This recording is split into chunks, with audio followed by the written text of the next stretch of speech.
Ladies and gentlemen, welcome back to the Wrestle Plug podcast. I'm Aaron Nix, as you know. Now, joining me for this very special interview is somebody who's kind of a close friend of mine. I've known him a long time on and off, which is really awesome. So hopefully it will lead to a much more organic conversation. Where, as you know, nothing is off the table here at Wrestle Plug. My guest this week is Karl Atlas. How are you, buddy? I'm good, man. It's a pleasure to come onto the pod. I'm a big fan. I've seen a few episodes, and it's nice to be on the other side of it, because obviously you're aware that I've been doing my podcast with my good brother Mad Dog, and we get guests on and interview them, so it's nice to be on the other side of it. So yeah, I can't wait. Probe away. Yeah, I mean, I've had a lot of guys from Quality and guys that obviously I've crossed over from Red Pro and places like that, and you're very high on my hit list because I like big, meaty hosses. As we know, meaty hoss is on the agenda, and also you're a hoss with a gigantic beard, which you've even made a gimmick out of, which I'm so proud of, because beards are a very priceless commodity. And shout out to your boy as well, Mad Dog, because he is a specimen, that geezer. Man, he is an absolute animal, a complete tank.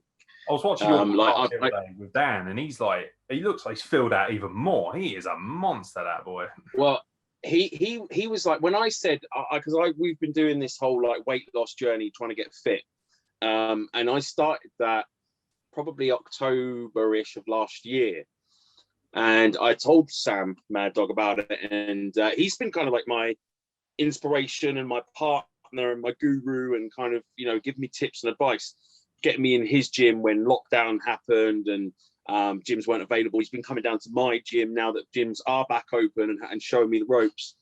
But yeah, that guy's an absolute animal. He's kind of, rather than just doing what he normally does, he's upped his game as well. So he looks even better than me and better than he ever has done. We both said that we want, when shows return, to be better than we were when we left. And I think certainly Mad Dog will be. Time will tell with me, but yeah, he's an absolute animal, and I'm proud to call him a friend, and he's a wealth of knowledge when it comes to working out. So yeah, please, if you're looking to get bigger, listen to Sam. He's got his own YouTube channel as well for his working out. He's in his little home gym giving people tips and advice, so definitely give him a check out. Yeah, man. How's the from your personal aspect, how are you feeling like in terms of weight loss now? Because it's, people don't realize when you're a much bigger guy, it's harder. Like, you want to retain your size, but while also keeping healthy. So it's hard to kind of nail down what's the target for you? Is it just weight loss? Do you want to be more shredded? You're already a tank, so. And that target has changed as the journey's gone on. Like, at first, the one thing I could control was the diet aspect of it. So I cut out a load of stuff and I dropped weight really quickly and kind of got not slender, but for me, certainly the lowest weight I've ever been at around about 17 3/4 stone. I'm back up now to around about 18 and a half. Some of that is because I wasn't as strict on the diet, because I was being more active. Some of that is that I have put on a little bit of muscle mass, I think, underneath some of this layer of blubber. There's some muscle there. So, I mean, I'm not looking for numbers on the scale. That's certainly not the goal. I'm not even worried at this stage now about, having big bulbous muscles and looking great on camera. I'm more interested in improving my overall strength and stamina, so that when I do get back in the ring, I'm able to go. That's my main goal at the moment, is to rebuild that ring stamina. And I think I said it on my own pod a while ago, that the fringe benefits of looking a bit better and being healthier will come with that, I think. So, and it is good to pick one target. Like, weight loss and building muscle are two conflicting things, I think. So yeah, it was great that I was able to sort my diet out first. Now that I'm back in the gym, the diet has taken a back burner. Not that I'm eating crap. I eat as well as I possibly can, and I'm still doing the intermittent fasting and all the rest of it, taking on plenty of fluids, cutting out sugary drinks, that sort of thing. But the main focus now is just to be in the gym, be active, build up that stamina, get in there, do some cardio, so that when I get back in the ring, I'm able to go without stinking up the joint. For the people who haven't seen you as much, for our audience who may not be as personally, because it's very easy for me to act as if, like, I know what Karl Atlas is about, and I've raved many times about your incredible athleticism. particularly for your size as well. You know, I liken you to a bearded Keith Lee in many ways. Very similar kind of aspect, which I really praise. Yeah, I mean, you know, you've earned the right to be in decent company, and I think people probably realise as well, because you are a really humble and nice guy, that you've actually been in the business for a pretty long time for someone of your age as well. And you know, it's not where you've just, not like me, for instance, who kind of dabbled a little bit and then came back to it at a much older age. Like, you know, you've been able to maintain a certain level of passion that some people just cannot maintain in this business. So let's rewind it for people who, you know, obviously may not be as privy to things. Let's get the kind of boring stuff out of the way. When does wrestling first become a very important part of your life? Oh man, so it was college, as you will well know, because that is where we met. Yeah. We both attended the same college, and I think we kind of met through mutual friends. Big Rob, shout out to Big Rob. It stands out in my mind. You guys were close, and I got close with Rob, and we met that way. And actually, it was like a convergence of wrestling nerds at college, wasn't it? There was like, it was almost a gaggle of guys that were like, right, we all love wrestling, so we're all going to be buddies. And it was beautiful to come together under that kind of shared love of something. And we were massive marks at that point. We were, you know, absorbing product like it was going out of fashion. You know, I've got fond memories of epically hour-long last man standing contests on SmackDown with you on the old PS. You know, and we were staying up to watch WrestleMania and SmackDown, things like that. So that is when I think wrestling became really important. That wasn't necessarily my first contact with it, but that's when it started to really take over my life. And around that time, I sort of started taking it a little bit more seriously. We can talk to each other because we know each other's backgrounds, but for the sake of your fans, we dabbled in kind of beating the crap out of each other on crash mats and stuff at college and in our back gardens. And then I started to go, well, let's put a show together. And so I hired a ring and I hired a venue. I had no business, and I hold my hands up, but I was young and naive. I had no business doing that, but I was so passionate about it and enjoyed it so much, and it became such a huge part of my life that the next logical step in my brain at the time was book a ring, book a hall, book a show, let's do it. And we did exactly that. And it was great fun. And although it was potentially dangerous, no one got hurt, not badly anyway. And so it was all round a really positive experience. And that springboarded me into, do you know what? I think I want to do this properly. And I want to go down to the FWA Academy, which used to be based in Fratton in Portsmouth. And I didn't have my own means of transport, my own income at the time. So I was very much reliant on my parents. So it was sporadic as often as I could get down there. And that's how I kind of got in touch with the guys like Dan Head and Rishi and Wade and people like that. And Raj, I credit for being great as one of my trainers in the early days. And yeah, and then I think I did that for quite some time, on and off, like you say, like as often as I could. And I think because I wasn't able to dedicate myself, like there was guys going to that academy 3 days a week, for every session. I wasn't able to give that level of commitment, so I was not getting anywhere with them. Again, that was not me feeling like I deserved a spot. It was more just that's the logistics of it. Then I moved away for university. And at that stage, I fell in with a crowd. They were the EWF, and I met them. I don't know if you would remember. He wrestled as J.K. Wild, tiny little guy. He was my brother's friend. He knew the KO and Will Davison, Hitman for Hire. So I was invited because they had a show near Chichester, which was where I went to university. To go with Jake and have what essentially was a tryout match. It was a very small independent show. There wasn't a huge crowd there. But I went and I had a match with Jakey and had a bit of feedback from quite a few of the lads. And all of a sudden, again, it was like I just joined one gaggle of wrestling nerds to a slightly more professional gaggle of wrestling nerds. And before I knew it, man, I was on tour to Wales and we were doing shows all around kind of Sussex area, you know, every weekend, and I was getting a mountain of experience. And then suddenly off of that kind of branched off into me working with, I believe it was CWC at the time in Southampton, and some other little smaller promotions. I mean, yeah, we're, at the moment, we're still early days into this journey. Like, I would have been 21, 22.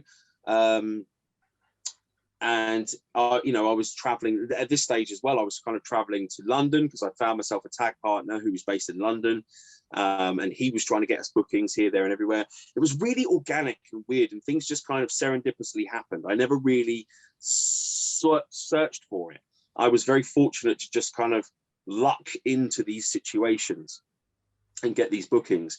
But I loved it, man, and I, you know, I was overzealous and naive and possibly overly outspoken about things, and you learn your lessons, don't you? You're immature at that stage, and you learn maturity, I think, as it comes along.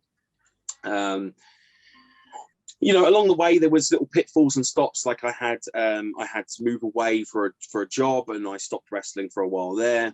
And then I had my firstborn child, and I had stopped wrestling there.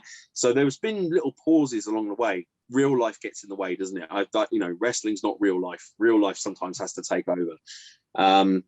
But yeah, I've always then felt the call to come back. It's like it is an addiction. You will know. It's that kind of, you get that itch, and you've just got to get back in that ring. So yeah, one way or another, I've always found my way back in. There was a company when I moved to London that took me on, that was, again, very small, very low key, and that, you know, that was great for me because I was badly out of shape.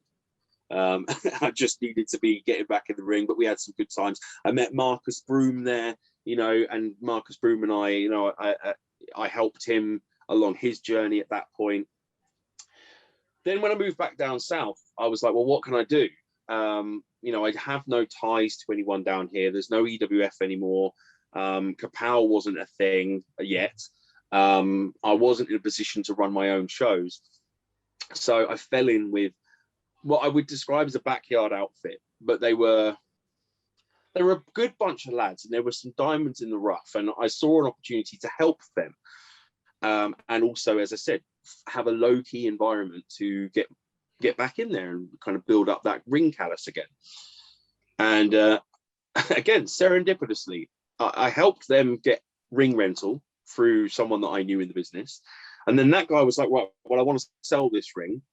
And I met Will Armstrong. I reconnected with Will Armstrong there, Major League Buff, if you're not familiar with his real name. And we got to talking, like, should we get together and buy this ring? And so little by little, we kind of paid off this ring through renting it to this little backyard outfit. And once we paid it off, we were like, well, we'll run our own training weekends and we'll run our own shows. And that really was kind of how Kapow was born. I mean, I'm giving you the cliff notes here. There's so much stuff that goes on in between these major turning points. But yeah, Kapow was then the next thing for me, the next big part of the journey. You know, and that was really my brainchild. Like, I had this notion of doing a kind of a live comic book wrestling thing, you know, inspired by the likes of Chikara. And I was watching things like Chikara and DDT over in Japan, and other little promotions like that were a bit quirky and weird. And Kaiju Big Battle, if you've never seen that, you've got to check that out. It's basically guys wrestling in giant foam suits, and it's amazing. And I love that stuff. I love anything that's alternative and weird. And I thought, well, let's do something like that down south in Britain. And it was awesome, man. It was such an awesome journey. We had all of the ups and downs. We had some absolutely banging sellout shows with matches that, you know, I still watch back now fondly. And then we had the shows that weren't so good, that weren't well attended.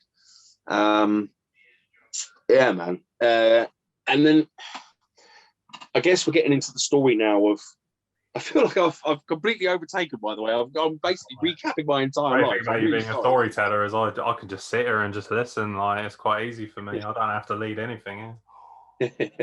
Well, I shall crack on until you feel the need to chime in. So what the reason that I am no longer in charge of Kapow in any way, shape, or form. It's all Will's.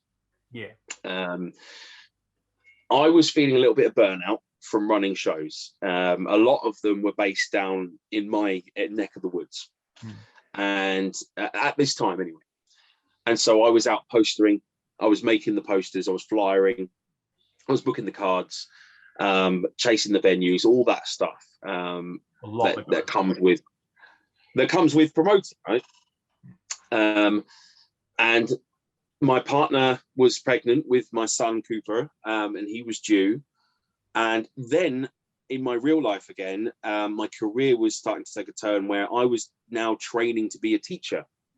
I'd worked in education as support roles for many, many years, and it always had been the goal to get into teaching eventually. For one reason or another, you know, there were various stumbling blocks and roadblocks on the way. But finally, I was going to do what is known as a school-centered initial teacher training program, which is it's not where you go to university and take lectures. It's all school experience. I was going to work with the school that I was currently at, and, you know, share a classroom with an experienced teacher and learn from them and learn on the job. There's coursework and stuff that comes with that as well. So that was a huge responsibility, and there was a lot of time needed to be invested in that. And it was a case of I cannot half-ass this. It's not something that I can do this and also give all the time that I was giving to Kapow and also prepare for the arrival of my son. I was split in 3 different directions, and I couldn't do it. Something had to give. And so I made a decision to walk away and say to Will, like, you're going to have to take over. If Kapow's going to survive, you're going to have to run it on your own. And that was a really hard decision for me, although it was the only right decision. I had to be there ready for my son. I had to invest in my career because, you know, we can't all wrestle forever, not at this level. It was like giving up my baby. It was like letting go of something that I had raised and built up. And I was emotionally invested in Kapow to a very high level. And I don't think Will understood that fully, or if he did, he never really showed that he acknowledged it. I think for him, he always approached the business as a business, and that's not a criticism. There are different people in this business, aren't there? There's those that see it as a love and a passion, and there's those that see it as a business, and neither are wrong, in my opinion. I think, you know, more power to the guys that make money out of this business. I was never in it to make big bucks. I was in it because I wanted to scratch a creative itch. I'm a creative person. I want to feel like I've achieved stuff and feel proud of my achievements. And so, yeah, to let go of Kapow was hard. And I didn't take it very well, and I didn't react very well. And I may have said some things in the moment and in anger, and some things were said back to me that I did not take very well. I may have overreacted. Again, hindsight's 2020. It's hard, isn't it? Like when you're in that moment and you're feeling all these things and you're so stressed about your job and your child on the way, and you've just had to let go of your promotion that you spent so long building up. I was a mess, and I did not react well. And so not only did I walk away, I kind of burned my bridges a little bit. I think I ended up, I honestly can't remember the details of it, but I think I basically told Will to shove it, and went off and did what I needed to do. And I didn't perform for Kapow for a long time. And the only bookings I had at that point were like Premier Promotions and SWF, and maybe a couple of others. And again, I was fortunate to fall in with Big League Promotions, Big League Wrestling, which was great because now I had something else that I could go, well, this means a lot to me to have this opportunity, and I can invest some of that passion that I had for Kapow into what I'm bringing to the table over there and focus just on what I'm doing, which made me rechannel my energies a little bit and made me feel better about myself and about my decisions. And so I was able to process everything and mature. And then one day I think I reached out to Will. I think it was literally a year. It was a full year, because I remember doing a little video announcement that I'm coming back at Portsmouth. And I did the joke of like texting Will, like, come on, lad, it's been a year, give us a booking. And I thought, well, this is just how I deal with things. I kind of have to approach things with a level of humor and make a joke out of it, because I can't talk about it openly sometimes. So, and then, yeah, and it was like water under the bridge. There is some stuff that's not been spoken about that we've not addressed, Will and I, that it's one of those, is it worth it at this point, dredging it up to have that conversation? Or is it best left just buried, just leave it, like it's in the past, we're in a good spot now. You know, I've got dozens of bookings for Kapow coming up once things reopen. And it is nice in a way to just be able to turn up and worry about just my performance, and not stress about, are we going to draw? Am I going to be able to pay the boys? Am I going to be able to pay the venue? You know, that sort of stuff. Is something going to go wrong? You know, am I going to have to worry about my insurance getting claimed on and all that sort of stuff? Like that is a weight off now. And it's nice just to worry about being a performer. And as I said, I've managed to refocus some of that energy into worrying about how I look and how I feel, and, you know, am I ready for it? And again, I'm paraphrasing a lot of this journey, but there's so much that kind of has happened along the way, and it's hard to remember it all. And I'm grateful to have the opportunity and the ability to tell these stories, because I think, you know, everyone's got a story, and it's in the way you tell it that makes people listen, isn't it? And I don't know necessarily if my story is worth telling, but even if it reaches a few ears and they're like, oh, I didn't know that, and I enjoyed hearing that, that's nice. I'm going to take a break and have a drink. So you feel free to ask me some questions, brother. Wet that whistle. Yeah, there's a lot of things that were kind of floating around my head, not as controversial. Obviously, I've had the pleasure or displeasure of talking to people who, let's say, don't like me very much in the wrestling business for whatever reason. I've always associated Wrestle Plug as a brand of honesty. We try and be very warm and very kind to people, but ultimately not everybody likes you if you're not, you know, somebody who's been in the business for 20 years solid. Like, you know, I'm not going to sit here and lie to you and say I am an expert in anything, never mind the wrestling business. My passion is creativity, like you, which is where we've kind of had that. We've had like the same kind of life, but in very different circumstances. I never really liked the person I was when I used to know you. It took me a long time to grow up and realize, you know, it's life, isn't it? It's experiences. Everyone has a different kind of attitude and a different journey to take. And I don't even really realize just how different that person was compared to who he is now. And it's nice to be in that fulfillment place, and it almost feels like you've now got to that stage in your life where, you know, you found a good balance and a good head and a good maturity about things. And, you know, you mentioned, you know, the regrets of things like Kapow and, you know, whatever goes into that and things that may be left unsaid. And the testament to that is how you proactively grow from those situations, as opposed to just being like, you know, carrying it. You can't carry it forever. Nobody can, because once you reach the gates, you're going to have to make a decision. It's interesting that you say that, because I feel like I was more confident back then than I am now. Really? Although I know the right things to say and I think them a lot, I'm not a very secure person, and I carry a lot of guilt. There have been mistakes made in my life that I can't atone for. I can own them. I can say, yes, I made those mistakes and I'm ashamed of them. And I can try to be better from this point forward, but I can't take them back. And that does eat away at me sometimes. And I do let that get on top of me occasionally. And I think COVID and the lockdown has got a lot to answer for, because I got inside my own head. All of a sudden, again, a little bit of background about me. I'm an asthma sufferer. I have been since I was 3 years old.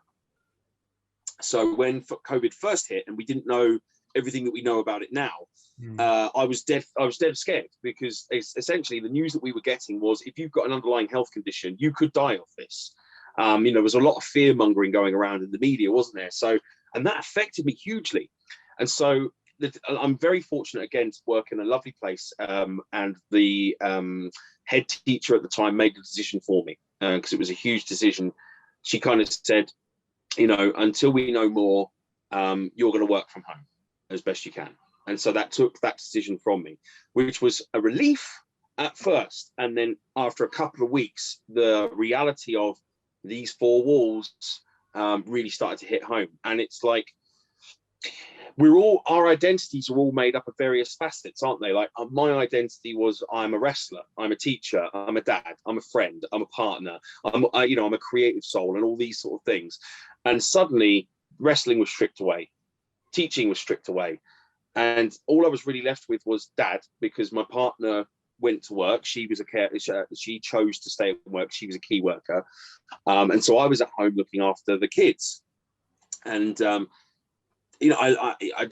love being a dad. I really do. And my boy is just at that perfect age, and it was lovely. One of the bright, shining things about the lockdown was that I got time with my toddler son that I would never have got otherwise. He would have been in nursery, I would have been at work. And again, I am grateful for that. But to have everything that you are stripped down to just one thing, it really knocked me through a loop. I was inside my own head more than I ever have been, and I was going back over everything that I've ever done in my past. Like you do, don't you? Like you tend to, if you're going to remember anything, it's always the bad stuff. I don't know why we're wired that way, but we do. I think we always go back to the most embarrassing moments, the most horrific moments, the things that you're disgusted with yourself. You never really dwell on the things that you should be proud of. And I got into that very negative headspace, and I think I'm still on the road home from that. There are times when I kind of get really down on myself, and I'm like, I don't feel like I'm particularly good at anything. I don't feel like I'm a particularly good wrestler or a particularly good teacher or a particularly good dad. There's always things that I think I could do better.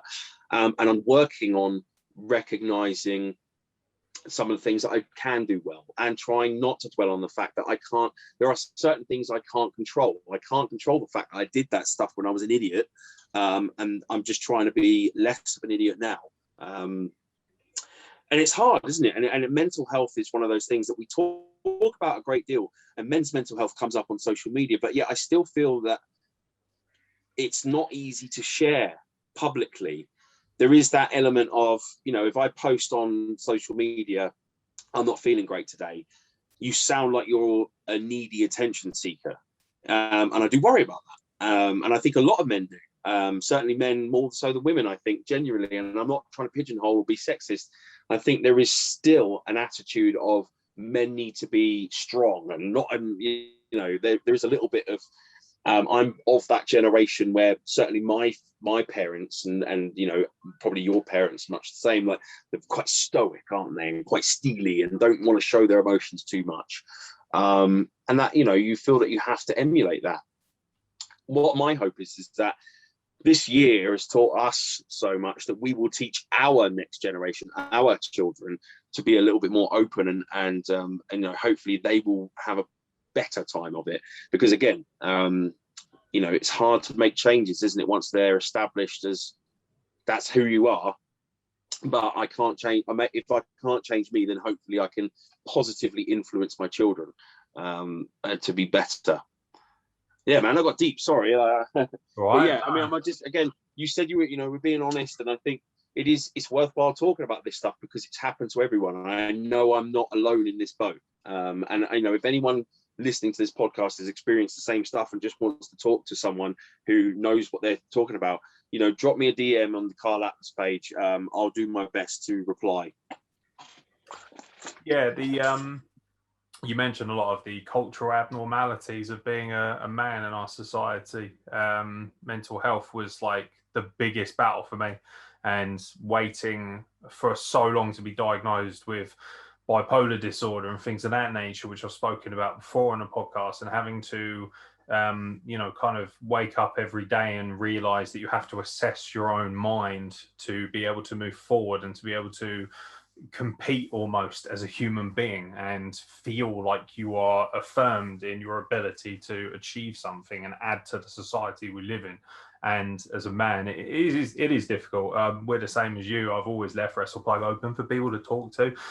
We have some very hot takes and strong opinions, and we're uncensored, and that can upset a few people, but we've also offered a safe space for so many people, which I'm really proud of. We have a really good family network all around the world of just random people who have found their way to the podcast through sheer creativity and, you know, joy or even idiocy from what we've covered. I was interested because as a school teacher, as somebody who's dedicated a large proportion of your life as a father as well, you'll understand children a lot more so than I will. Wrestling took a really ugly turn, you know, with speaking out and this talk of safeguarding and a lack of security and a lack of understanding and frankly a massive gross misuse of trust with so many people that I had the pleasure of working with who I thought were genuinely heroes of mine, which is disappointing. But ultimately, as you get older, you realize that, you know, you might upset yourself, but other people will upset you just as much at times. And that is just a facet of being a human being. What's your mental outlook for that? Because like you say, the four walls are closed in, you're working from home, you're classified as a more susceptible case because of COVID, because of obviously a lack of knowledge and understanding at the time. Then we're hit very quickly, 2 or 3 months out of that, we're then displaced by this horrendous but necessary movement, in the sense of it's incredible that so many people have spoken so strongly. From your perspective, you're a man who is expected to, because let's be fair, like the majority of victims, unfortunately, were on the women's side of things, which meant that there was a strong eye on what male wrestlers were doing and people within the industry, myself included, other people, you know, and for you, you're in a very dangerous headspace. And then 3 months removed from that, you're then asked to kind of deal with the complexities of it. What was the emotional outpouring from you, bearing in mind that you also most likely work incredibly hard with safeguarding? For instance, my best friend, Trish, is a teacher, and she talks to me a lot about safeguarding and things, and it takes a lot. And there's a lot that goes into safeguarding. It's not just, don't be dodgy. Like, you know, you have to work at these things, and there are qualifications in place and training that is needed and checks and everything that comes with it. What was your personal outlook towards the whole scenario? My initial reaction was to shut down my social media. And that wasn't me burying my head in the sand and ignoring what was going on. It was recognizing in my own headspace as it was that I cannot absorb any more negativity.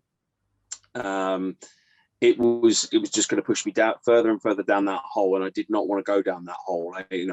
I knew, without being too morbid or revealing too much, I knew what would happen if I got worse, and I didn't want to get worse. So I made a decision. However, there was conflicting reactions, because although I was pleased that it was happening and that, you know, certain, as you say, wrongs were being righted, I felt very much that it was unfair to kind of point the finger on wrestling. I know that wrestling had the problem, but I was like, this goes on everywhere. This is in every industry.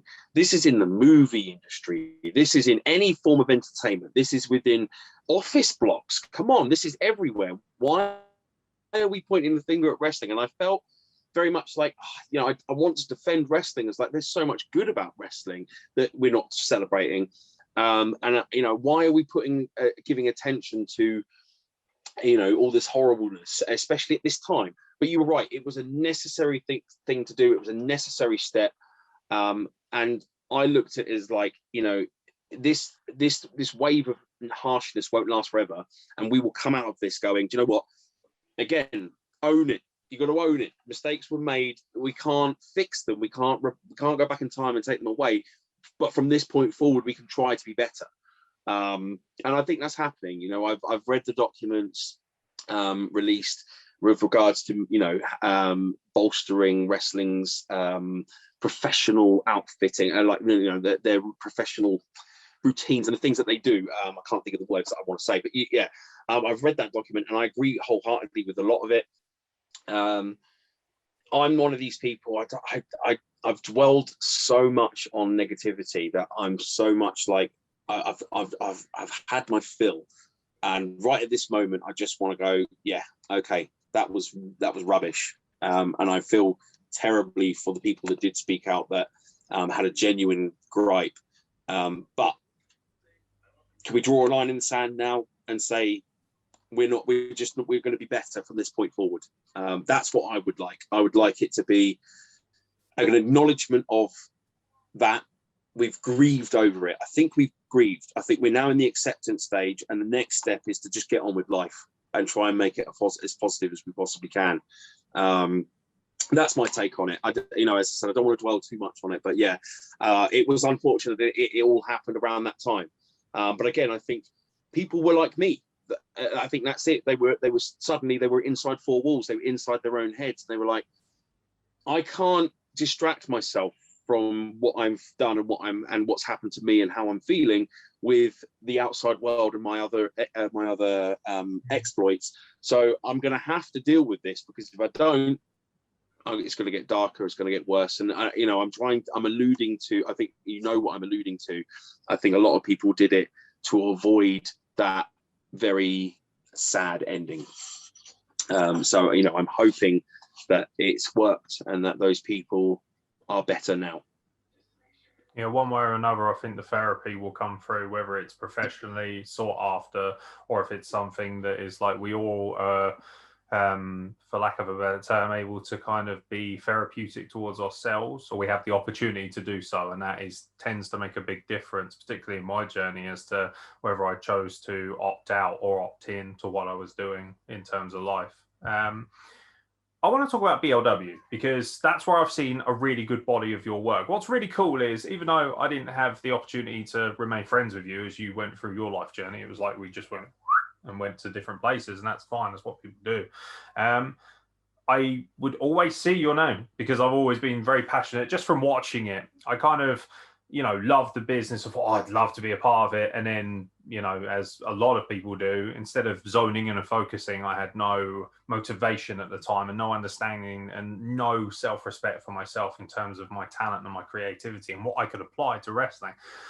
And I'm only really still tapping into that now. And some people do, and some guys don't find, prime or whatever. I'm one of those people who hopes that maybe I'll be able to wrestle decent matches when I'm in my 40s, and that'll kind of be my legacy. But either way, I enjoy being able to lend myself creativity, my creative, nature to so many different people. And that's what the podcast was born out of, was a thing of like, well, I'm going to either sink here or swim, so do something. Otherwise, my life will just fall off the deep end. And I thought, I'll make a podcast and we'll see how that goes. And it's been okay, I guess.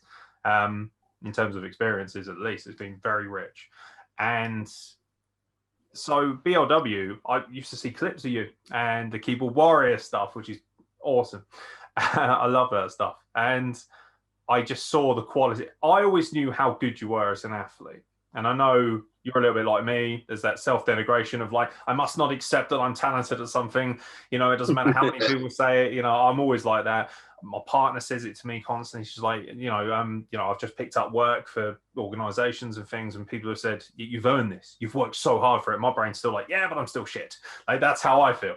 And I have to work through that every day. Yeah. And I know you probably will as well. But when we were young lads and when we were doing backyard sort of promotions, which I don't like to say that because at least we were using a proper ring and, working hard at what we did. And God knows if I can find any. I think you're right. I think when people say backyard, they think it's, cutting each other up and slamming each other on stuff. Like we had a couple of crash mats and then eventually we went into a ring. It was more untrained, or we tried to do it properly. But without the training, it was what we thought we could do.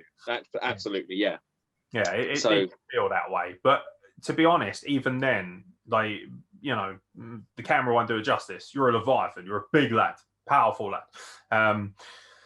Don't feel too bad. I weigh a lot more than you do, so it's okay. But I'm also taller as well, I suppose, which slightly helps. But you've always been a hoss, big, powerful guy.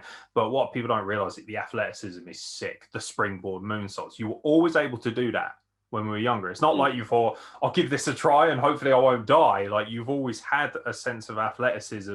You're one of those people, just because you might not deem yourself to be aesthetically pleasing, I personally don't think there's anything wrong with you at all. I've seen much worse looking people in this industry, including myself, but your athleticism is natural. It feels like it's a gift. It's something that you've carried throughout your whole life. And I remember seeing, people would gasp, like, holy shit. Like, this guy's doing a springboard moonsault and things like that. Then you you know, you moved on and you're able to actually become somewhat of a, what is an actual professional wrestler, not somebody who wants to be a professional wrestler, but is doing what we were doing, which, you know, for some people is great, whatever. So the journey into BLW, talk to me about the more positive aspects of it. And because that feels to me like that was the place where you first got recognition as a more, I don't want to say mainstream because that takes up a lot of coverage, but that feels to me like the place where Karl Atlas became more of a name as opposed to just a journeyman. Yeah, I mean, you talk about the positive aspects. Big League was all positive the whole way. I'll tell you the whole story from the beginning. So I think was booked purely because I was Lion Kid's lift. So he was booked on a card and he needed a driver, and he's obviously got a list of guys that I can travel with so and so. Reached out to me, do you want to drive me? I can get you a booking. So I went up there, and I'm, you know, very intimidated because you see the production value and you see the, you know, they go the extra mile, and you know it's being filmed for fight and TV and all this sort of stuff. And so I was like, but then Jake McCluskey was there. And I love Jake. Like, we go back a long way. And then suddenly a few of the other lads kind of were, because they could see me talking with Jake, they were like, oh, we can approach this guy and talk to him. And you know, it was a lovely locker room. And Lewis Rossiter was the promoter, and he didn't know me from Adam, right? And he didn't have to give me the opportunity. And I wrestled Psycho Phil Edwards. I don't know if you're familiar with him. He's another big unit, man, big guy.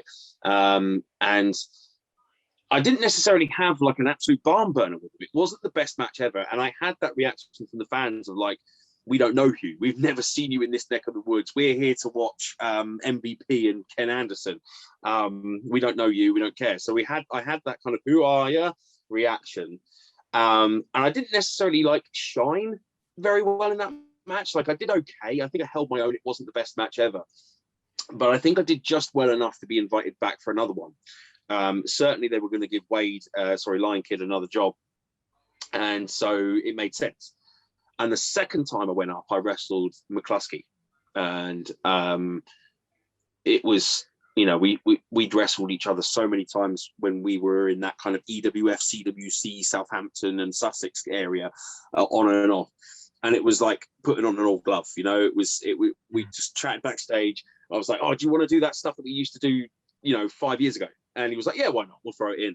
And we had an absolute, well, it flowed, and and I loved it, and I was happy with that match. And I felt like, yes, okay, I've showcased now to Lewis what I can do.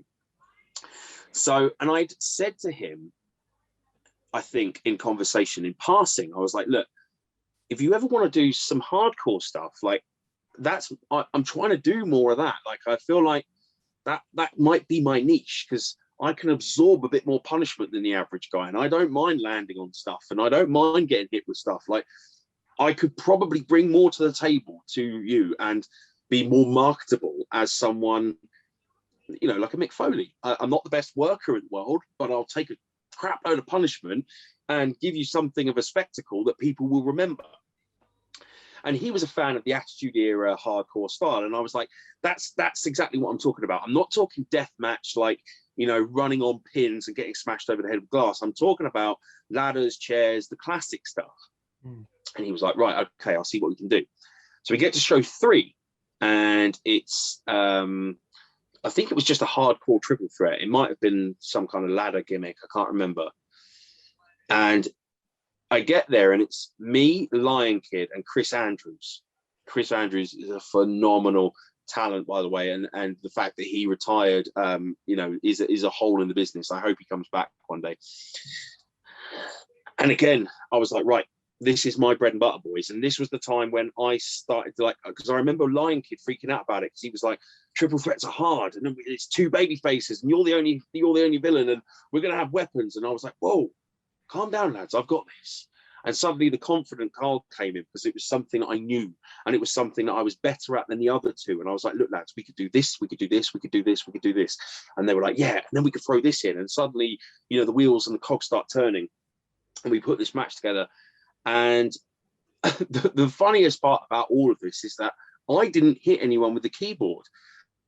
Lion Kid came up with a bag full of random stuff that he found in his shed, like a golf club and a keyboard and this other stuff. And he was like, "Oh, I'll hit you." I think he hit me. I think it was me. He hit me with a keyboard. And Lewis grabbed me and he was like, "That was such a cool visual. Like, he hit you and the keys just went wow everywhere and the camera caught it and it looked amazing." And he was like, "You've got to do that every show." But he was saying it to me, like, I've got to be the one hitting people. And I was like, "Lewis, I was the one that got hit, but I'm going to take it because I'm all about that. Like, let's do that." So the keyboard thing, it got such an awesome reaction as well. The fans were then like, "Keyboards, we want more keyboards." And so it just naturally progressed from there. And I can't remember the order of matches after that.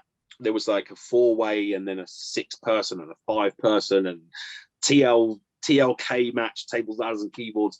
And I was a villain as well. But the very next show, I brought out the keyboards and it was like an organic reaction of like, okay, we accept this guy now.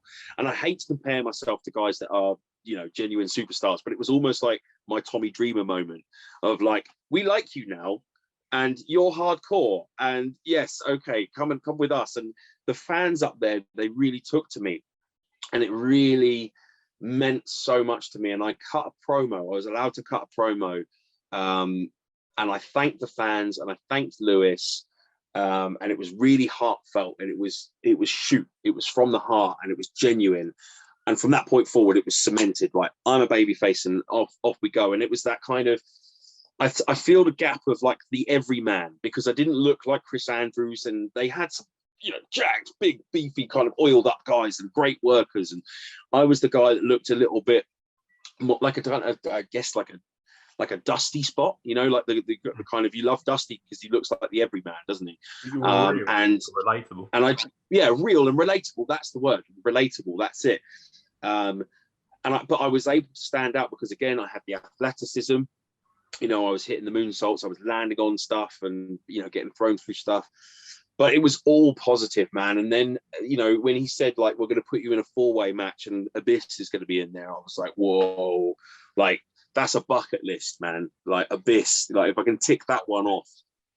But and again, it's almost bittersweet because we go into this 4-way match and I had turned babyface and Abyss was clearly going to be getting a babyface reaction from the fans. So we didn't really touch a whole lot. I think I did hit it with a keyboard. So I'm, technically I've hit Abyss with a keyboard. That's a claim to fame. And completely unscripted. And again, like I nearly bubbled up and cried. Like he stopped me on the apron, not on the apron, on the ramp, and was like, "Whoa, Karl, come back here!" And he did the whole like, gave me the rub and raised my hand. And there was so many awesome moments that came out of Big League. I debuted the keyboard sword there because I was like, well, I'm going to be the keyboard warrior. A warrior needs to have a big freaking sword, right? So I built myself this keyboard sword and I debuted it. And they had the awesome LED screen behind me and the smoke and the photos from that were incredible. They just looked like $1 million. And I think because the production value is there, everyone looks better than they are. They look elevated, don't they? It looks more like, like you say, like you belong. And that got so much traction. Like I posted that photo of me posing with the sword and the smoke and the lights behind me. And that's probably my most liked photo on my social media for a long, long time. And I was like, right, okay, well, we got something here.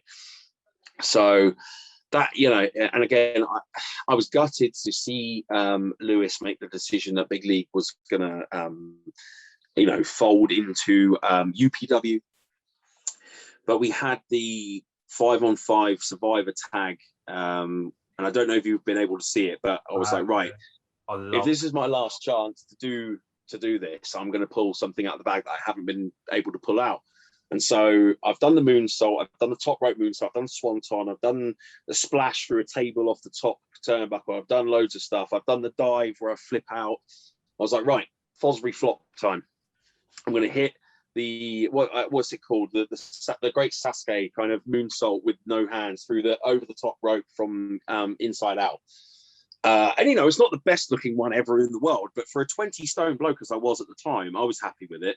And again, uproarious kind of like, loved it. And then McCluskey turned on me betrayed me, stabbed me in the back, hit me with his finish of the unique, cost Big League the match. And UPW returned a couple of months later to that same venue, and McCluskey worked a match. And I jumped the barricade. I ran literally from backstage through the crowd, jumped the barricade, one smooth motion, slid into the ring, pile driver to Sweaty Jake after his match, stood over him looking like I'd been, torn apart, still wearing the Big League top, like I couldn't let go of it, like I was still angry about it. And we were about to launch pad into a big feud, and then COVID hit. And all the bookings disappeared. And I don't know what's going to happen. I don't know if I'll be invited back to UPW now. It's that kind of, I built up a groundswell of goodwill. And I don't know if that's still there, if people up there will still remember me or still feel as fondly for me. So I really don't know what's going to happen when things reopen. And again, it's out of my hands at this stage. So we're just going to have to wait and see. But yeah, Big League meant an awful lot to me, probably more than anyone else on that card, because it was, for me, the biggest opportunity I'd had at that point. Everyone else on that card, I think, Jake had been, he'd done some stuff in TNA and worked some big shows. Grizz was on his way up, and a lot of the guys like Adam Castle and they were on their way up, and they'd done some bigger stuff than I had ever done. So I don't know if it meant as much to them, but it meant the world to me. And I told Lewis that as many times as I could. And he was like, you hear from guys like Stone Cold saying like, oh, I'd have broken my back for Vince McMahon 1,000 times. I would have done that for Lewis, because he invested in me and I was a nobody. And it made me feel like a somebody for just a little while, and it meant the world to me, and I'll never forget it. The emotion that kind of went with BLW. How do you feel about BLW? Lewis obviously took the opportunity to go under. What I loved about BLW was how good they were at actually covering it. They were able to kind of really convey. A lot of companies, they just kind of disappear into the wind, and you feel sad because they don't understand, the value of social media traction or production, like you say, which is something that I'm now lending myself to and trying to show people that there's a very different way you can do these things to make yourself stand out. Like I took a nothing in Wrestle Plug and made it something, not huge, but enough to show people this is what you can do if you believe in it, if you're passionate about it. What was it like? Do you feel like, for me, I feel like that's a big loss for wrestling. I know people will say that UPW is, sorry, my dog's getting rowdy for some reason. UPW's kind of absorbed it a little bit, but it feels like something that was really special. BLW felt like it was like a people's promotion. It feels like an irreparable loss. Do you feel that way? Certainly, again, only for me, it is absolutely a loss, because for all the reasons that I outlined before, not being too familiar with the wrestling scene in that kind of area. I don't know if the fans feel the same way.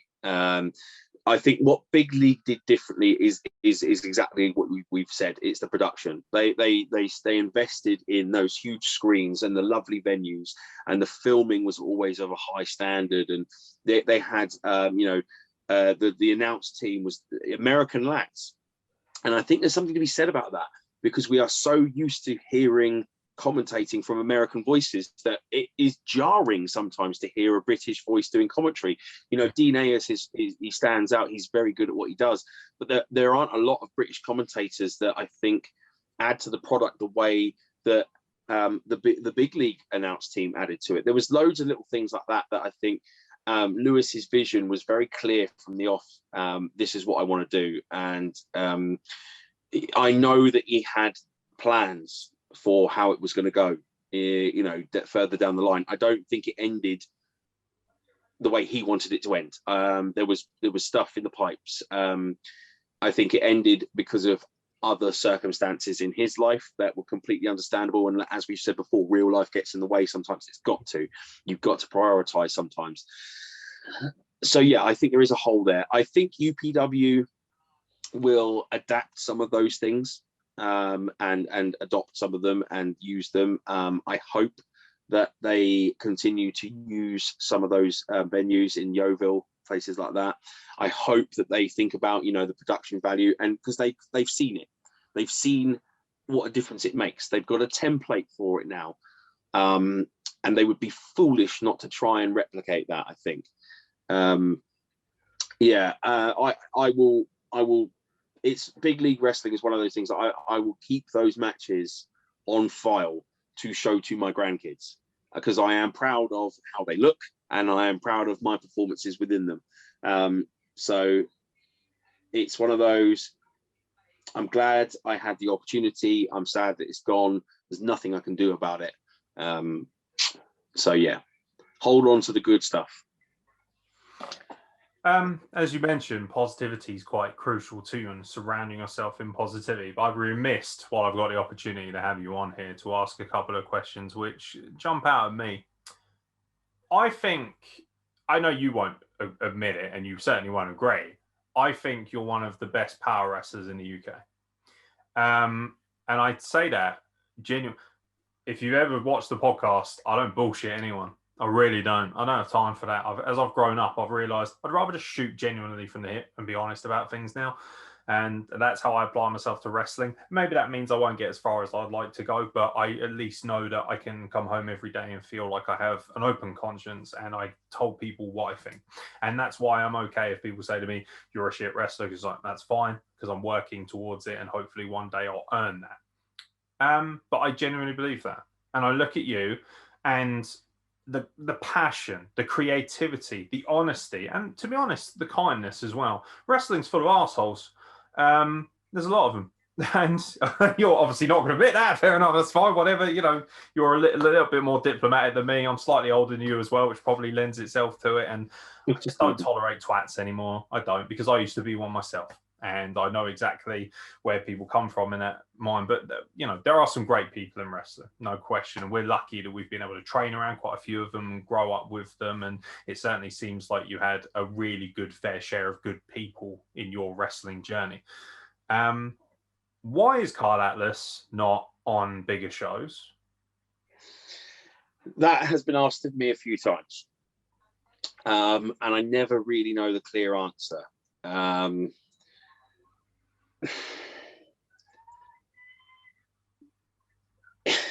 I think you kind of answered the question in the build-up that Too nice. wrestling is a little bit of a two-faced, cutthroat environment, and I'm not very confrontational. And we've spoken about my issues with confidence. I have a lot of bravado, but that's not confidence. I think people mistake that sometimes, don't they? I think you're the same. I think we cover charisma and trying to be, you know, having a personality. I think sometimes is a cover. Deep inside, I don't think I've got it in me to. I think once in my life I reached out to other promotions and tried to get bookings, you know, via the social medias and the emails, and you send your wrestling CV out. You know, of 1,000 promotions I emailed, I think 2 got back to me, and it was unfortunately our roster's full. And it wasn't like I was unfamiliar with rejection. I've applied for jobs before and been knocked back. It wasn't a big deal, but I think it was a certain amount of it is I've been happy with my lot. At every point, every stage of my life, I've kind of been like, do you know what? I'm enjoying what I'm doing. I scratched the itch enough. Sometimes I think my fitness level, if I'm owning it, I don't, you know, the work rate in wrestling went up, didn't it? It got, all of a sudden it was Ring of Honor, TNA, and all those promotions, and people were looking at that, and it was like 1,000 moves a minute, and the work rate shot up, and I couldn't keep up with that. You know, I certainly patterned myself after the more agile big men like Samoa Joe and Eric Cannon and people like that, trying to fill that niche, but I couldn't go like that. You know, I was an unhealthy, like my diet was unhealthy. I wasn't really in the gym, and I'm asthmatic and all the rest of it. So my fitness level was what was possibly a factor. The fact that I didn't really want to play the game and I wasn't gonna try and snipe people, and I wasn't confident enough to put myself out there. Dedication, again, I'm going to own it. I think my level of dedication, you talk about, you know, I've been around wrestling a long time. there's people that have achieved more in less time than me because they've just dedicated their whole life to it. Like, boom, I'm in wrestling, that's it. For the next year or two, there's nothing but wrestling and nothing but the gym, nothing but eating right, nothing but going to training every day. And then they get the opportunity and they get into those bigger spots. Where I've always just been, I'm just going to dabble. I'm just going to do it for fun. I'm just going to do it for this. And now I've got to focus on my job. And now I've got kids on the way and this, that, and the other, whatever. I've always got some excuse or reason for not fully committing to wrestling. And there's a window of opportunity to get onto those big shows. And I feel like, it gets closed a little bit as you get older. And, you get to 35 and it's nearly all the way shut. But I'm okay with that. My life is not all about wrestling. Wrestling is a huge, huge part of it. And it means a lot to me. But I have my career that I like. I have a family that I need to be here for. I have friends and all these other things that I want to do. Wrestling's not the be all and end all. And as I say, I think all of those reasons, an amalgamation of everything and probably more other things that I've not mentioned, have just hindered me. No one else is to blame, only me. I'm responsible for my own journey, and I'm aware of that. And as I said, dedication, poor health, poor fitness levels, not enough drive, whatever it is, that was on me. But I'm not angry about it. I'm really not. Like, would it be nice to get more kind of big league level bookings? Absolutely. Do I feel like I could still bring something to the table? You're goddamn right I could. But, in a few short months, the Wild's going to reopen, and I'm going to be back inside community centres and pub gardens taking bumps in front of a couple of hundred people, and I'm going to love it. I'm going to lap up every moment of it, especially as I've missed it so much over the last year and a bit. So I will have, and when I'm old and grey and I'm sat there with my grandkids, I will not say to them, I regret the fact that I never made it to Ring of Honor or TNA or whatever it is. I won't do that. I will say, your granddad was a wrestler. Let me show you this match from Big League where I worked this and took a bump on thumbtacks and whatever. Because that will be, those will be my memories. I won't leave much of a legacy compared to other wrestlers. What I feel like I like to do now is work with guys 10 to 15 years my junior and help them, give them a really good first match, or give them the confidence boost of working with someone who's not going to take liberties with them and guide them to a half decent match, work around their limitations. I pride myself, again, from a creative standpoint, of going, right, kid, what 5 moves do you know? Can we build a match out of that? And I've done that with guys like Jackson Hart at Square One. I was Paddy. He's just recently changed his wrestling name, and I'm sorry, Paddy, I can't remember it, but he does the conspiracy theorist gimmick over at UBW. I was his first match. There's been a few guys that I've had their first match, and they still say to me now, like, oh, I'm grateful to have had that opportunity. I learned a lot.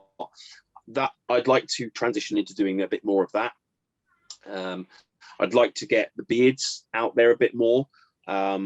I'm rebranding Karl Atlas a little bit. I've been working over lockdown on the overall look, smartening up not just my physique, but also my attire. I've built a helmet and I've put lights on the key sword and stuff like that. And I can't wait to debut all of that. So, yeah, I hope I've answered your question why I'm not on bigger shows, and kind of dovetailed into it doesn't bother me. And again, you were right. There are people out there that will say I'm wrong for thinking that. If you're not in it, there are people out there that believe if you're not in it to be in the Big E and make it money, then you shouldn't be in it at all. And I argue that's wrong, because you can work with guys like me on the way up, and then when you're done and you're coming back down, you'll still have guys like me to work with. And I think guys like us in that kind of bottom totem pole level, or maybe just above the bottom totem pole, we feel a need. Well, there is a need for those guys, those weekend warriors, those journeymen. And I don't think it's fair to look down on us because of the fact that we chose for other areas of our life to take precedent, like my real job and like my family. Wrestling's a gamble. If you're going to be a wrestler and you're going to go into it for a career, it's a gamble. One wrong move, one injury, and you could be out legit forever, and you've got nothing to fall back on. And actually, my dad, I remember having a conversation with him when I was in college, because I was having a rough time at college. I wasn't enjoying my courses because I wanted to be a wrestler at that time. And he said to me, me and your mum will support you no matter what you want to do. You want to be a wrestler? Be a wrestler. That's great. Don't drop out of college. Get your qualifications, because if something goes wrong, you've got a safety net. And he was right. He was absolutely right to say that. And I give that same advice to other wrestlers. And I think famously, Jesse Ventura said the same to Jericho. So you can still have both. You can still have a qualification and then still go off and be a wrestler. It didn't happen for me, and that's okay. But I think everyone out there could chase a qualification and still chase their dream. If you want it bad enough, you'll make it happen. Yeah, the dream isn't always necessarily the same end game for everybody. I was very aware of my limitations and my age, and my dream was get on a show, any show. That was it. That was for me. Yeah. So once I achieved that, it was like, cool. Now I can add little goals, see if I can do anything else, win a title belt, whatever. Still have those. For me now, it's more about improving everything around me and realizing that the business is bigger than me and always will be. And it's bigger than everybody, literally everyone, even the people who pretty much own it. And like you say, there is a real denigrating way that people look at you if you're not, like I got this kind of attitude levied at me when I was training in Portsmouth. It was kind of like, if you're not here 5 days a week, you shouldn't be here at all. And it's like, well, I'm not going to tell you at 33 years old when I started training that, for instance, I was working 60 hours a week. Like, I'm sorry. Like, how am I supposed to pay for training? How am I supposed to be here 5 days a week if I have to provide for myself and live and pay my rent because, I don't live in my mum's basement. Sorry. And like you say, a lot of it comes with age as well, because obviously, it's very easy for a 17 or 18-year-old to be able to dedicate the majority of their life, particularly if they're neglecting, qualifications or whatever. And I'm like you, I say to people, you got to have something, got to have a trade. You got to have something other. For instance, all of the things that I'm now finding people want to use me for in wrestling have got nothing to do with being a good wrestler, but everything to do with trades like, my advantage when it comes to technology and things of that nature. If I hadn't learned that trade, I'd be nowhere and I wouldn't have any finances behind me. If I hadn't been a postman for so long and all these things, and then branching out into their customer services areas and things of that nature. So one thing I wanted to bring up, you did an article with a local newspaper where you mentioned weekend warriors. And I remember reading it and it really struck a tone with me, because ultimately the most I could really hope for out of it is to be somewhat of a weekend warrior, because, I have other obligations. And, I'm never going to be able to say to somebody, even if at the time, I know, it's not plausible for me to believe I'm going to be able to perform on a big show, never mind the Big E. And frankly, the state of Raw right now, I don't think I want to either. Just being honest. That's why we knocked the reviews down to 3 minutes, because 3 minutes is all I can take. And also people like it, so it is what it is. But for me, I remember that article, and I remember it was almost kind of like, it almost feels like you've been knocked down a peg, or people have looked down on you. And I know you kind of alluded to that in your last answer, but do you think that there's like a massive disparity now where people are like, right, you're either, a top quality wrestler, or like, for instance, one wrestler told me, and I won't name drop him, you probably would know if I did. He said to me, you're not a professional wrestler unless you do it full time. You're not a professional wrestler unless you work more than just the weekends. If you work for Kapow or CWP or the smaller promotions, which frankly are the grassroots of everything that we do as wrestling, and why I take up for them so much is because being a grassroots football fan, that's important to me. And it's important that the little man is able to flourish and grow. Everyone has to start from the bottom. It's just that some people are lucky enough to reach the summit. how does it feel when people say that? And also, because I know you alluded to that in that article somewhat, where you said some people see me as a weekend warrior, and that's okay. And you seem to have made peace with that. But for me, I don't look at you and think, oh, that's Karl Atlas. He's not a proper wrestler because he only wrestles on the weekends. Fuck off. And still outwork most people that I've trained with. So that makes you a good wrestler. It's a wrestler. Either you're a wrestler or you don't train and you're not a wrestler, surely. I think it boils down to philosophies and ideologies which are passed down through whoever trained you. And I'm fortunate enough to say that it wasn't one person, it was a village that made Karl Atlas. You know, there's that old saying, it takes a village to raise a kid. I had the experience of training at the FWA Academy.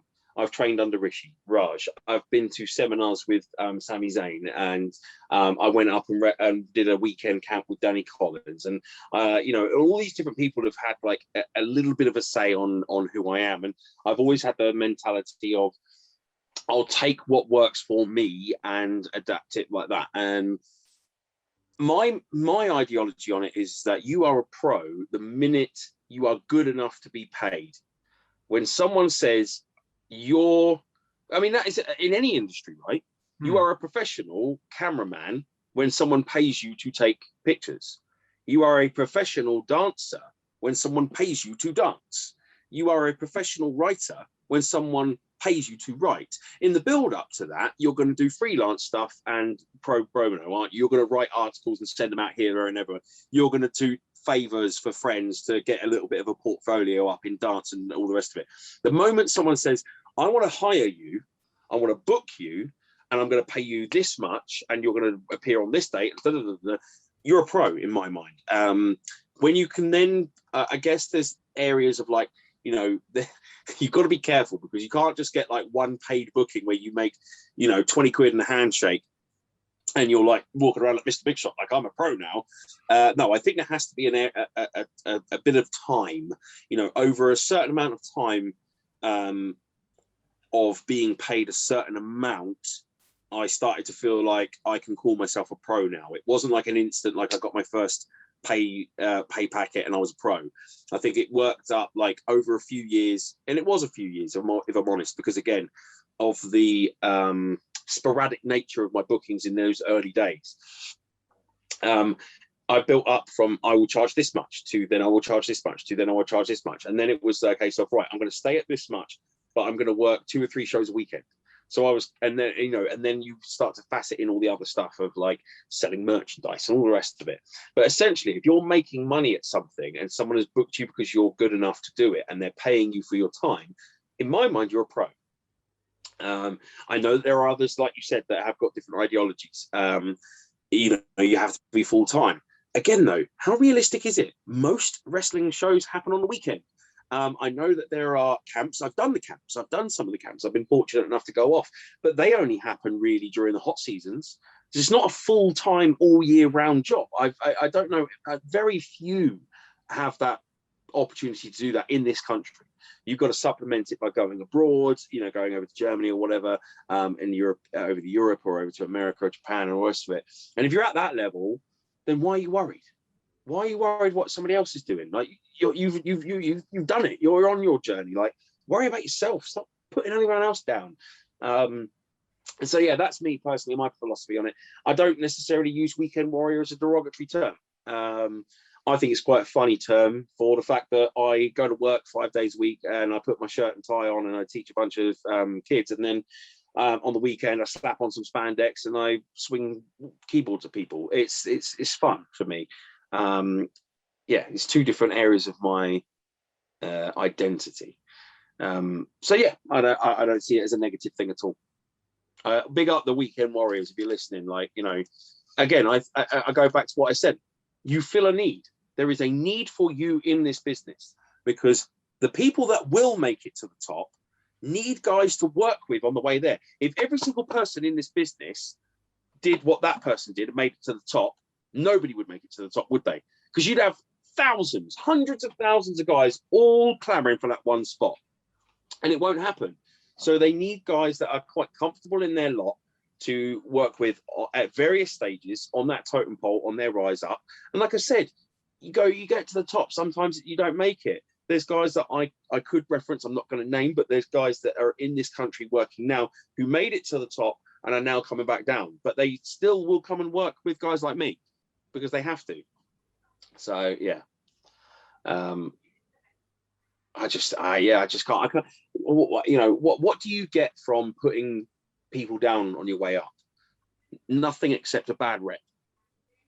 Am I going to want to, if you slag me off saying, oh, you're just a weekend warrior, I don't care about you, and then you're on your journey and you're an arsehole to everyone, you might make it, and more power to you. But then if it doesn't work out and you've got to come back down, am I going to want to work with you next time? Nope. Because why would I want to work with someone that slagged me off as a complete arsehole? I don't think being a pro means being an arsehole. You look at guys like Doug Williams. That guy is a consummate professional and holds himself backstage as someone who knows he's good and doesn't need to go around telling everyone he's good.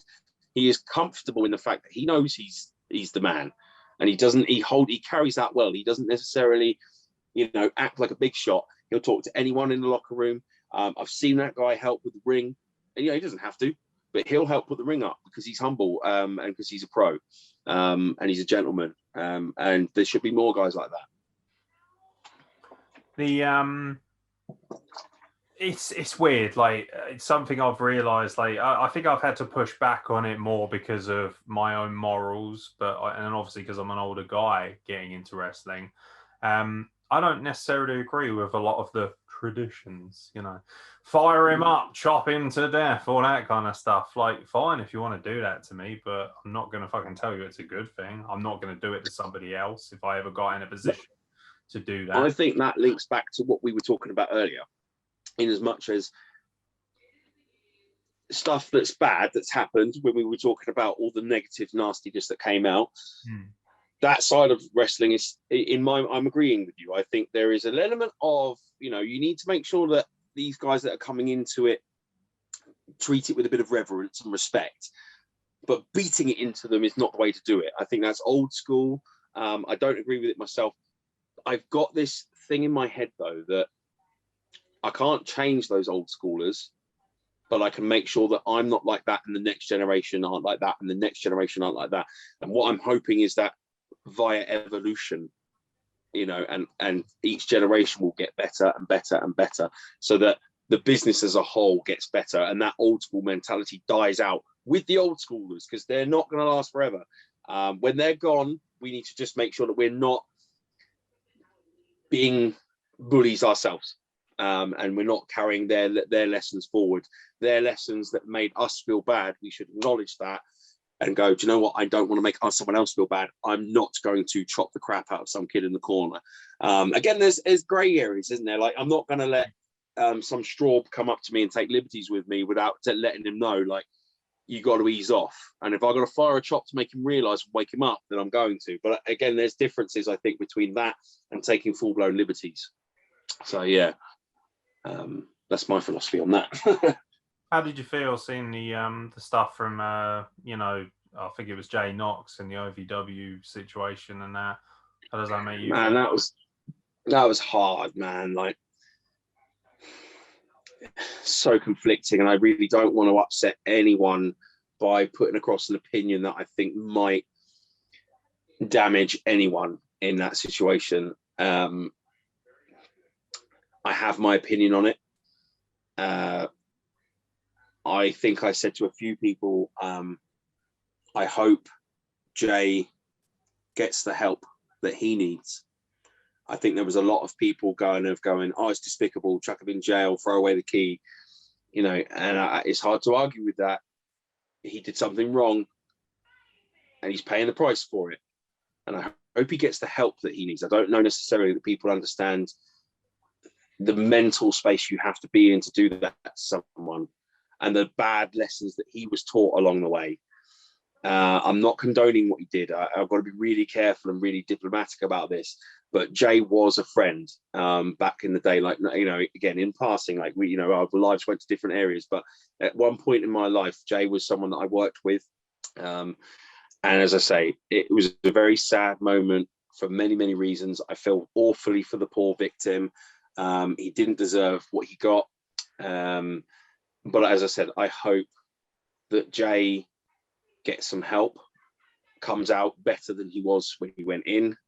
And I seriously hope that he doesn't become a statistic, as in someone that goes in and necessarily doesn't come out, because I'm sure he's in there beating himself up mentally and physically. That's a hard one to talk about, man. Jay meant a lot to me, and as I said, I don't want to sound like I'm being accepting of what he did, because it was awful. And again, it highlighted another area of wrestling that needs to be better. But again, it's a negative. It's happened. Can we draw a line in it? He's taking his punishment, as the law handed out, and hopefully it woke enough people that maybe were the type to fire up a young whippersnapper in the ring and kind of go, I better not do that. I don't want to end up like Jay. It's sad that someone I know ended up being that person that has to teach everyone else a lesson through their actions. But yeah, as I say, it's such a double-edged sword to walk on to talk about that one for me. Yeah, it's I think something I like, because obviously being in a podcast business and the media and stuff like that, it's difficult not to have a reaction. I remember speaking pretty aggressively about it. As you know, I'm very fiery and very passionate, and I was really appalled. But then I also, in retrospect, realised that with the punishment that's been handed down, like you say, that is the line. You can keep piling on saying things, but it's not going to change the fact. And ultimately, the justice system, whether you like it or not, worked in that scenario, and now he has to live with that punishment. So as much as I was disgusted from what I saw, at the same time, I don't want Jay Knox to suffer any more than the punishment that's been handed to him. So hope is that he will grow. I think anyone that knows Jay knows that he's not going to brush this off as like, yeah, whatever, a bit of jail time. That will hurt him, and he will learn his lesson. He's not one of those that will go in and out of the system. As I say, I don't want to dwell on it too much. No, that's fair enough. But yeah. Before we wrap everything up, do you feel like is there a goal in mind for you, or is it a case of, like everything you've said beforehand here, it's about giving back and just trying to really live in the moment and enjoy what you've been doing? Yeah, I mean, I recently turned 35. And it's a cliche. I be that guy from Beyond the Mat. I don't lift weights, I just bounce. I don't want to be the old dog, and the guy that overstays his welcome. All the time that I feel like I've got something to bring to the table, I'm going to keep doing it. And I hope that someone will have the good graces to tell me, Karl, you're old and fat, mate, and you can't move very well anymore. I'm getting out already. Can you just stop it? So I'm hoping that I will get to that point and I'll bow out gracefully. And like I said before, man, in the meantime, all I'm concerned with is, can I have the best possible match that I can have on that night? I would love to work with more young bloods and help them. I would love to work more with either through Quality Wrestling or maybe through my own venture down the line, doing something like training other lads. And there's an itch that's brewed up in me recently to book some shows of my own, to run my own promotion again. Nothing on the scale of even close to what Kapow was when I started it. I'm thinking just, a couple of local gigs, just to scratch that creative itch, and to feel like I'm creating something and achieving something through that. They're all minor achievable goals at this point. I set myself very kind of like smart targets, aren't they? They talk about it in work. It's got to be achievable, time sensitive, all those different things. So yeah, within the window of, I will probably carry on wrestling for maximum another 10 years if I'm lucky. 45 seems like a good place to bow out. Within those 10 years, can I run a few more shows? Can I help out some young bloods? Can I have the best matches I possibly can?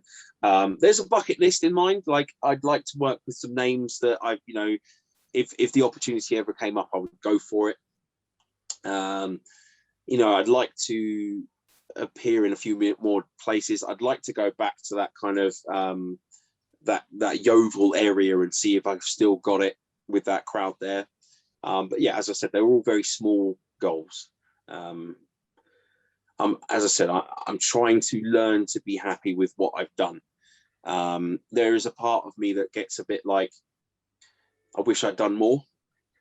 And that is a grade A road to insanity, because you can always fill your head full of regrets of like, I could have done more if, I could have done this if. I'm trying now to go, do you know what? I had a good run and I did this, and this, which several guys, you know, and I, you know, maybe even yourself would kind of have killed to have done some of the stuff that I've done. And I have to take stock of that, and I have to acknowledge that a little bit more. Like you say, it's hard for guys like you and I to pat ourselves on the back and say, good job, you did it. I don't do that very often, and I'm trying to do that, because we don't last forever. And, you know, I don't want to be on my deathbed going, oh, should have done it differently. It is what it is. I did it the way I did it, and I just want to enjoy remembering some of the good stuff now. Yeah, I always like to leave it on a positive. Go for it.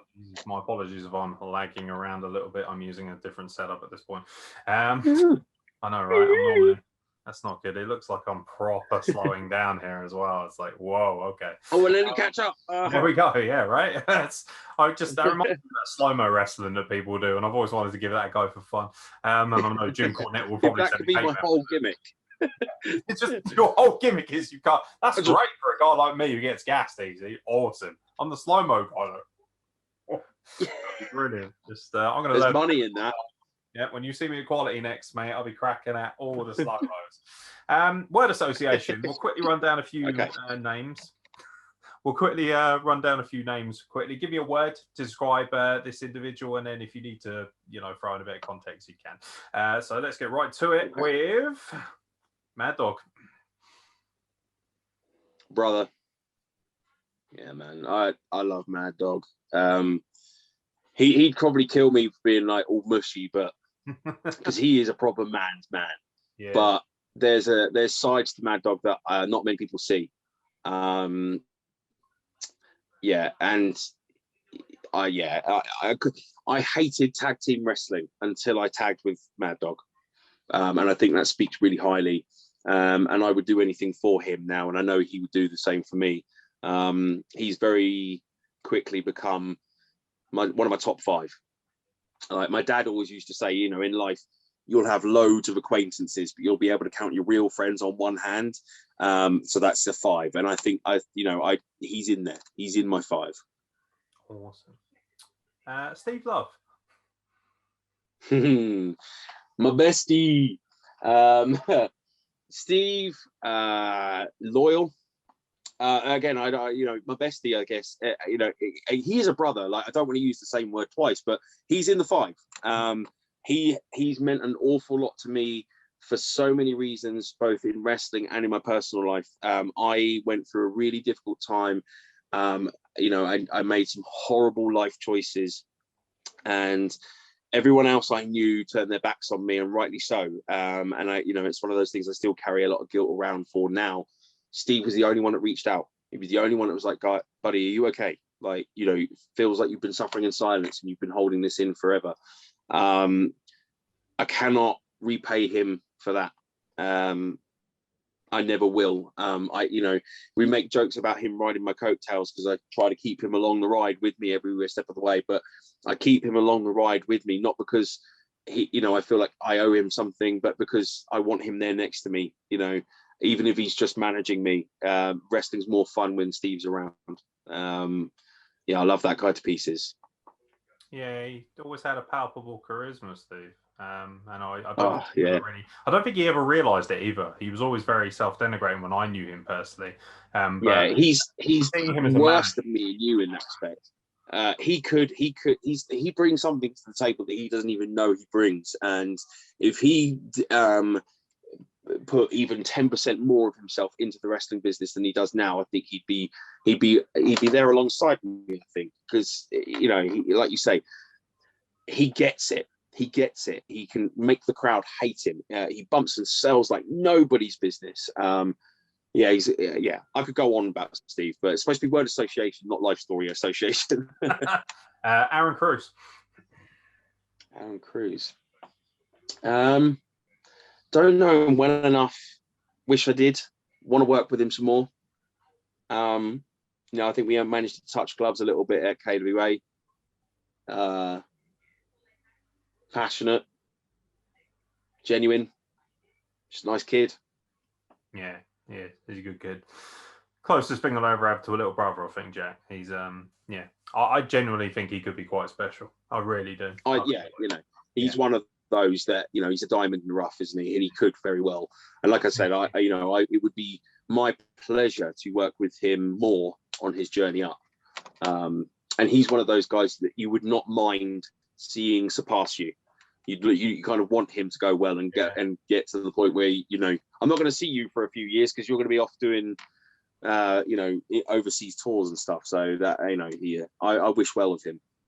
Yeah, I can just smell him in Japan at some point. He's got it written all over him. So yeah, he'll love that. He'll pop for that, bless him. But he's still very humble, which I really admire. Raj Ghosh. Oh man, knowledgeable. Raj has got. He's a teacher, and he works in education. He works in politics. I think that that whole family, Rishi and Raj, they've got their fingers in so many pies. Like every time I talk to him, he's like, "Oh, I've been doing this, I've been doing that," and it's that they live an amazing life. But yeah, just the fountain of knowledge, calm. Just got such a kind way about him. I'll tell you a little story about Raj. I at the old academy, I hit a middle rope lion salt, no-handed, the old acai style. Yeah. And he pulled me up, and I remember this. He goes, "That was beautiful, but never ever do it again." And told me the story of Hayabusa, that because he did the no-handed and he broke his neck.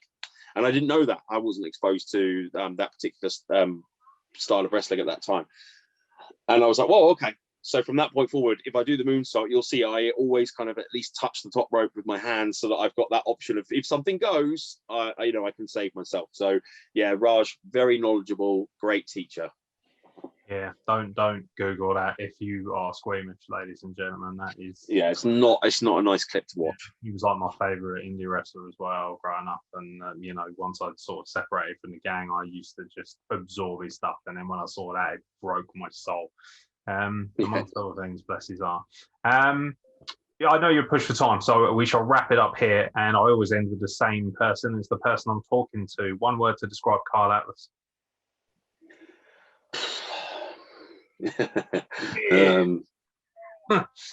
Beard. Yeah. I don't know. Idiot. but like I say that, but I don't. It's not actually like denigrating, like you said. It's not. I'm an idiot, and I think that's actually one of my worst traits and one of my best traits, because my marketability at the moment, my unique selling point is the fact that I am willing to go out there and do stuff that other people won't do, and absolutely break my body to give people one hell of a show and something that's memorable, and that makes me an idiot. I'm also an idiot because of all the stupid things that I've done. I wish I could undo. So there are facets of being an idiot that are good and bad. But yeah, I'm a big idiot. But yeah, the beard definitely is like part of my identity. Yeah, there's so many things. Like I said, man, like we're all constructed out of our different facets. So it's like pillars holding up a roof, isn't it? The one pillar in the middle is maybe wrestling, and then around that there's the dad pillar, there's the partner pillar, there's the friend pillar, and all of those different pillars, the teacher pillar, they're all holding up this structure. And if one of them should crumble, then the structure still stands. If all of them should crumble, then the whole thing falls apart. So should wrestling one day not be the central pillar? That's okay, because I can strengthen the other 5 or 6 or whatever it is. Do you know what? I'm going to add in, I know I said one word, and I went with idiot, but I'm going to go for creative idiot. because the one thing I think I am, and I can acknowledge, is that I am a creative person. You know, I build things all the time in my man cave here, and you know, even down to creating lessons for my teaching and creating resources and things. And I've written several things. I'm never going to get them published or whatever, but I enjoy the process of writing them. I enjoy art. I enjoy wrestling. I enjoy the things that I am able to create. So yeah, I'm going to leave it on that. I'm going to say something nice about myself after saying all those horrible things, and leave it on a positive, like you said. Man, I'll tell you what, this pod is awesome, by the way, and it's been a pleasure being on with you, and not just because we're old friends, we go back a long way, you know. And it's funny, when you appeared at Quality, I went, oh, that's funny, isn't it? Like, you know, we kind of, like you said, we went off, and then life kind of brings us back together. And do you know what? It was a genuine pleasure, by the way, and I don't think I told you this at the time, but and I don't know if you've mentioned it on your pod before, but we had a little touch gloves, we had a little lock up and a little tussle, didn't we, down at Quality? And it was lovely in a way. It was sweet in its way, because it was like, you know, getting back in there with someone that I, you know, 10, 20 years, well, it must have been even more than that, 10, 15 years apart, and to come back and go full circle and run a few spots and whatever with you, and it was good fun, man. And yeah, I've really enjoyed being your guest, and I hope I haven't waffled too much. Can I take a chance to plug my other endeavors? I was just about to ask you social media things and everything of that nature. Plug yourself, sir. That's what Wrestle Plug is about. Okay. Well, Facebook /Karl Atlas UK, and then Facebook / Mad Dog Atlas and Atlas and Mad Dog. Sorry, Beard Atlas and Mad Dog. We are doing our own pod, which you can find through all your usual pod providers. We're now on YouTube. We need subscribers on YouTube, so find us. Our podcast is on there, Beards, Atlas and Mad Dog, in the barber shop. You can YouTube that, get on there. I've got my own YouTube channel for Karl Atlas as well. I try to release matches and things like that occasionally. I do have a Twitter at Karl Atlas UK. I don't use it very often, but it's there if that's one way you want to reach out to me. But yeah, definitely find me on Facebook, add me, follow me for all the up-to-date kind of show announcements. If you ever do fancy coming down to check us out on a live show. Yeah, something I don't get a chance to say often, but once everything resumes, Wrestle Plug will be very active in covering a lot of those shows, traveling to those shows, and, you know, making sure that people know, just off our own back, just so, because that's what the podcast has always been about, the growth of the industry and the growth of the talent. All those links will be in the descriptions of all the podcasts, ladies and gentlemen, so make sure you check them out. As you know, I don't hype many podcasts other than Hardest Part of the Ring normally, but I love the Beards podcast particularly. It's fantastic. It's funny. It's insightful. Mad Dog won't like me being nice to him because he's so intense, but he's just like Karl, got an incredible cadence and an attitude and an understanding of the business. Very knowledgeable, very smart, worth anyone's time if they want to learn about the business, especially for a lot of we're kind of like the wrestlers podcast. So for any wrestlers, you know, who are looking for more knowledge and understanding more things about the business with a fun, friendly attitude towards it, the Beards podcast is definitely your next port of call. Before I let you run off, actually, I did want to kind of throw in my own little thing. I remember when I first started training again, I went down to Rev Pro first for about 6 months or so. And, you know, I won't slag it off. I learned a lot, actually, especially about myself in terms of conditioning and how cardio is so crucial. And that's why that is all I've been focused on throughout this lockdown. But when I went to Quality, I'm not one of those people who's sunshine and lollipops, and I'm even guys at Quality. I know a few of them either I've rubbed up the wrong way or aren't particularly keen on me because I have a bit of a standoffish behavior. The warmth and the happiness when I saw your face made going to Quality so much easier for me, because it's very difficult sometimes for me. People see me, I mean, he's massive, he's larger than life, and he's loud, and he's got a podcast. I have never felt or thought much of myself at all, ever. And even though now I feel like I deserve an opportunity because I worked for it and grafted for it, and that's showing, when you walk into a room and you see Karl Atlas and he smiles at you and he jumps on you, or, you know, there's something really fucking cool about you, and there's a warmth about you, and there's a happiness that has always made it so much easier. And it's why you're actually on my bucket list of 5 wrestlers to work with just once. And also, I remember a spot where we were doing leapfrogs in the corner because nobody wants to do that to me because I'm huge. And you were like, I'll fucking lob him.